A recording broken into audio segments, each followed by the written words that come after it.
전철의 레마 시간입니다. 요한계시록 3장 5절을 가지고 말씀을 증거하겠습니다. 계시록 3장 5절은 매우 중요한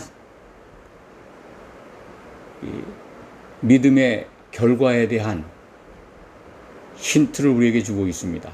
이기는 자가 못되면 생명책에서 이름이 지워진다라고 하는 예수님의 증거의 말씀입니다.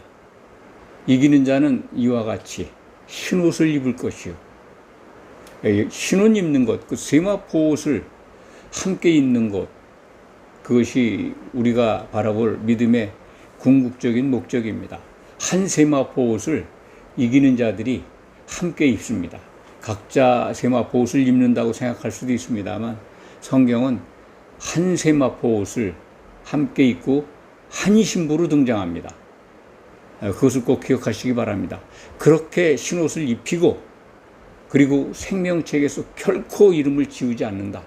이기는 자가 되어야 됨을 우리가 분명하게 오늘 말씀을 통해서 알 수가 있습니다. 생명책에서 이름이 지워지는 경우, 그것을 우리가 생각할 때 참 믿음 생활을 모태 신앙을 가진 분들은 태어나면서부터 어머님 품에 안에서부터 예수 그리스도의 복음 안에서 자라고 성장하고 또 참 인지 능력이 이성이 온전하게 갖춰진 다음부터는 예수 그리스도를 향해서 믿게 됩니다. 평생 믿는 분도 있는 거죠. 그런데 그 믿음의 결과에서 생명책에서 이름이 지워진다면 참 상상할 수 없는 일입니다. 그런데 예수님의 말씀을 오늘 본문 말씀을 적용하면 생명책에서 이름이 지워지는 경우가 있다는 겁니다. 지우지 않는다고 약속하셨으니까 지워지는 경우가 있다는 거죠. 믿지 않는 자들에 대해서 하신 말씀이 아닙니다.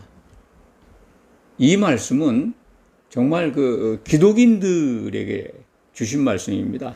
교회에 들어와 있는 성도들을 향해서 하신 말씀인 것을 꼭 우리가 명심해야 합니다. 이기는 자가 되지 못한다 하는 경우를 신약 성경은 우리에게 일러줍니다. 그것이 이제 가장 구체적으로 이런 사람들은 탈락하는구나. 1차적으로 그리스도의 심판대에서 탈락하는 건 분명하고, 그리고 새 예루살렘 성에도 못 들어가는구나 하는 것을 힌트받고 암시받는 말씀이 있습니다. 그 말씀이 마태복음 12장 31절에서 32절 말씀입니다. 생명책에 이름이 기록이 되어 있습니다. 분명히. 그것은 예수 그리스도의 복음 안으로 들어가면 하나님의 은혜로 영이 거듭날 때 생명책에 이름이 기록되는 것으로 우리는 성경을 통해서 확인하게 됩니다. 확인할 수 있습니다.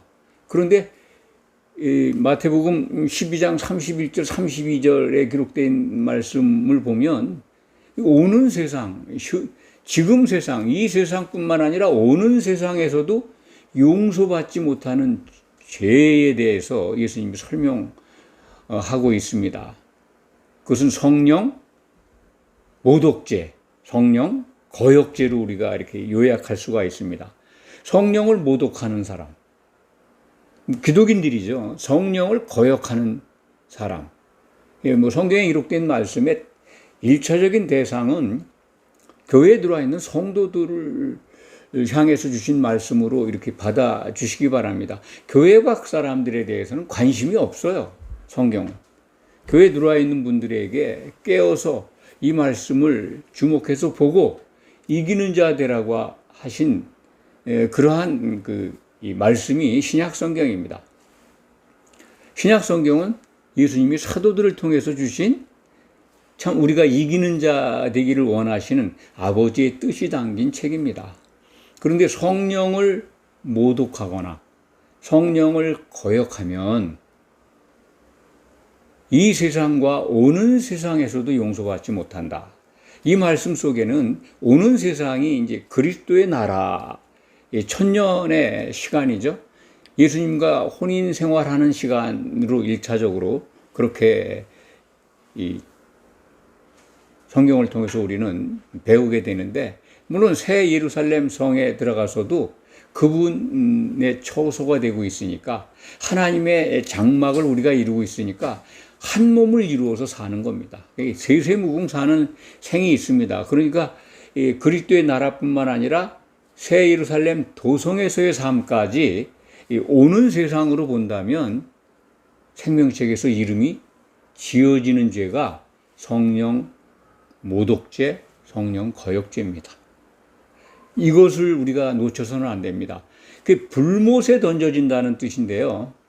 새 예루살렘 도성에 못 들어가는 자들은 다 성밖, 곧 불못에 던져진다고 하는 요한계시록 마지막 책에 마지막 책이 우리에게 제시하는 그런 말씀을 기억하시면 됩니다. 불못은 모든 것들이 들어가는, 세상에 존재했던 악한 것들이 다 들어가는 세세무궁의 형벌 장소입니다. 거기에 귀한 사람으로서 하나님의 영을 받았던 사람 중에 마지막 백보자 심판 때에 생명책에 이름이 없으면 글로 던져진다는 겁니다. 생명책에 있는 것을 우리는 이제 압니다. 성경에 6번 기록되어 있다는 말씀을 드린 바가 있습니다. 구약 성경에 1번 나오고 신약 성경에 5번 나오는데 요한계시록에 4번 기록되어 있습니다. 이 생명책에 관해서는 앞선 시간에 자세히 말씀을 드렸기 때문에 오늘은 이 참 성도의 이름이 지워지는 경우 그 부분에 포커스를 맞춰서 증거해 드리겠습니다.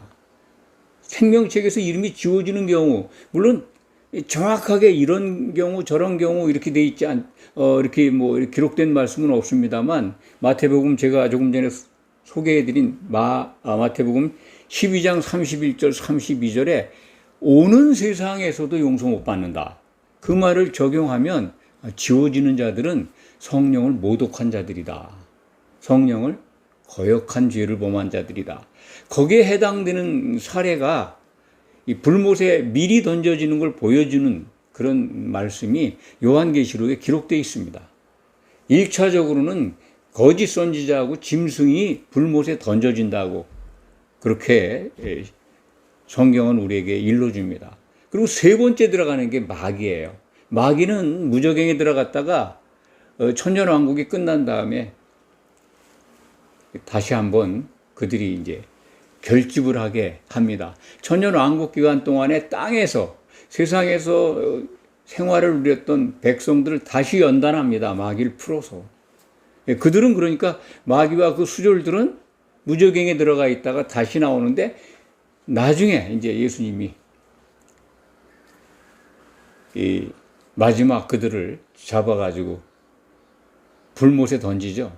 그러니까 최종적으로 마귀의 운명은 불못에 들어가게 되어 있습니다. 그 앞서서 거짓 선지자, 짐승, 이들은 교회를 미혹했던 자들입니다. 그들은 먼저 불못에 던져진다고 성경은 기록되어 있습니다. 그렇기 때문에 불못에 가는 자들의 불못에 간 자들, 그 영적 존재죠. 마귀와 그의 수졸들의 내용들, 또 사람 중에는 짐승과 거짓 선지자 노릇한 사람들이죠. 그들은 성령을 거역하고 성령을 모독한 자들입니다. 공통점이죠. 하나님의 일을 회방했다는 거죠. 성령이 하시는 일은 하나님의 일을 행하시는 겁니다. 하나님이 기뻐하시는 일을 하는 성령을 갖다 성령이 하시는 일을 회방하고 방해하고 거역하고 모독하고 한 자들입니다. 그들의 운명이 분명하게 불못에 가는 것을 볼 때 사탄과 그의 수졸이 하는 일에 동참하고 그 일을 따라간 모든 믿었던 자들, 기독인 가운데, 그러니까 성령 회방하는 자들을 따라간 자들이 다 불못에 간다, 이렇게 우리는 알 수가 있습니다. 왜냐하면 성령의 불못에 던져진 자들의 운명을 미리 볼 수 있으니까 그들을 따라 행한 자들이 생명책에서 이름이 지워지고 불못에 가는구나 하는 것을 우리는 성경을 통해서 이렇게 연결해서 알 수가 있습니다. 말씀을 정리합니다. 성령을 모독하거나 성령을 회방하는 자들을 따라서 신앙생활을 한다면 기독인들이라도 영이 거듭나 있다 하더라도 백보자 심판대에서 생명책의 이름이 지워져 있다면 그들은 불못에 던져집니다. 생명책의 이름이 지워지는 경우가 우리가 성경을 통해서 이렇게 증거를 찾는다면 사탄이 하는 일에 부안해동해서 따라가는 것, 하나님을 회방하는 데 동참한 것, 성령을 거역하고 모독한 죄에 범하는 일을 한 자들이 다 불못에 들어간다. 곧 생명책에서 이름이 지워진다 하는 것을 알 수가 있습니다. 이 말씀을 꼭 기억하시기 바랍니다.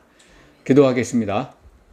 아버지 하나님 감사합니다. 참으로 감사합니다. 이 말씀을 증거하게 해주셔서 감사합니다. 예수 그리스도의 이름으로 기도하옵나이다. 아멘.